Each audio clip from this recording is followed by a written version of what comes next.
want to check in with Goldy Hyder now, the president and CEO of the Business Council of Canada, who joins us live from Washington this hour. Mr. Hyder, it's good to see you and good to get your perspective, because I know a lot of business leaders in this country were watching that Oval Office meeting very closely.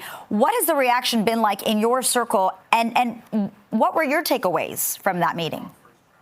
Well, thanks for having me, Lena. Look, it was a good start. Let's be honest. Things could have gone really bad. You never know when you show up in the White House, especially in the Oval Office there. But I do think that the way the Prime Minister managed the situation, avoided taking the bait, stood firmly on matters of principle such as sovereignty by saying, I've engaged and consulted the owners of Canada, and they're not interested. I thought that was very well handled. And the more important thing is not just, I think, what happened publicly, but by all accounts, privately, they were able to have some pretty important discussions in preparation for the G7, which Canada is the host of. And I think it's an indication that the president looks at someone like Prime Minister Carney, very much a global figure, understands how the world works, good standing around the world. I think he respects that, and I think the chance to work with Canada allows us to kind of get back some of that lost space that we've had in the last decade or so, where Canada was left outside of too many rooms.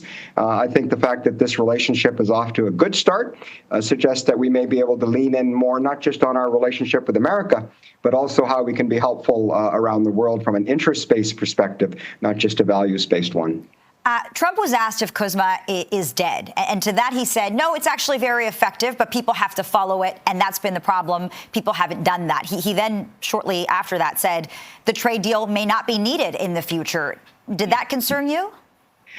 Well, look, I mean, president says a lot of things, and sometimes they range from, agreement on things all the way over to saying the exact opposite. I'm not fussed about it, to be honest with you. I accept the fact that on merit, the fact that we're CUSMA we're CUSMA compliant items are all exempt as a result of what was announced on April the 2nd is an indication that this deal is valued. We know that no agreement is actually not an alternative for anyone, including the United States. As business leaders, what we have communicated to our government, to the American government and others is to say, we need to find a path forward. Great that you had a good meeting. Great that you have a good relationship here. But there's still a lot of uncertainty out there. There are a lot of clouds. Let's take your agreement, Mr. President, an agreement that built on 50 years. We've had the Auto Pact. We've had the Free Trade Agreement. We've had the North American Free Trade Agreement. Now we've had USMCA. Maybe there's the review and the renewal of it will get us to a place where we can make it even stronger. And let's not get in the way of North America being successful and prosperous, because the enemy's not from within. We have to compete with the rest of the world. And we're optimistic that sooner rather than later, we're suggesting that perhaps even as early as the G7, the Prime Minister may want to invite the President of Mexico, President Sheinbaum, and the three of them can have a little sidebar. We haven't had a North American Leader Summit, and they can give some confidence and reassurance to businesses who are, frankly, deeply troubled by the uncertainty and hanging on to capital or seeing that capital being invested in markets not in North America. Why don't you give us a signal that you're serious about reviewing and renewing the agreement? And there's a lot of reasons to believe that that can happen, especially now, given where we find ourselves in our own bilateral relationship with the United States. You just talked about the uncertainty facing businesses in Canada. That's been the story for months now. Is there a sense of cautious optimism? What are you hearing from those businesses? Yeah, look, it's a two-pronged strategy here. I caught your piece just off the top here. And you've got, on the one hand, what you're discussing with me, how do we stabilize the relationship with the United States of America? But on the other, as the Prime Minister has said, and the premiers have just been saying, we need to strengthen Canada.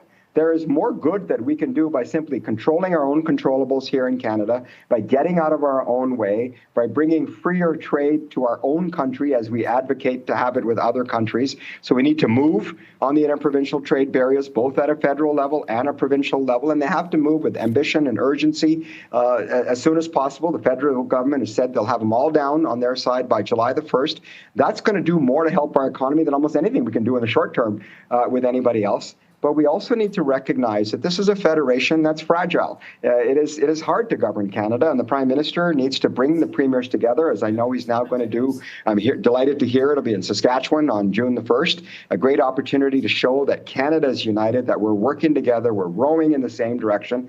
We're going to agree to disagree on some things, but there's some things we cannot disagree on, and that is a lot of what the campaign was about. We need to build infrastructure, trade-enabling infrastructure, pipelines, port expansion, railways, roads, bridges, because the world wants what we have. We need to be able to get it to them so we can diversify our markets, not be solely beholden to a single economy as we made ourselves. That's not the fault of the Americans. That is our fault.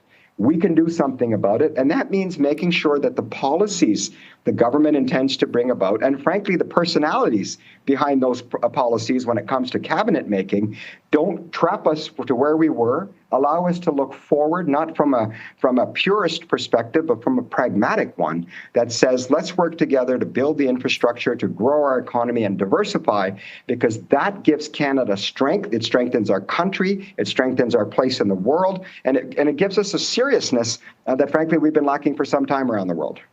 Goldy Hyder, President and CEO of the Business Council of Canada, joining us live from Washington. Thanks so much for making time for us. We appreciate this.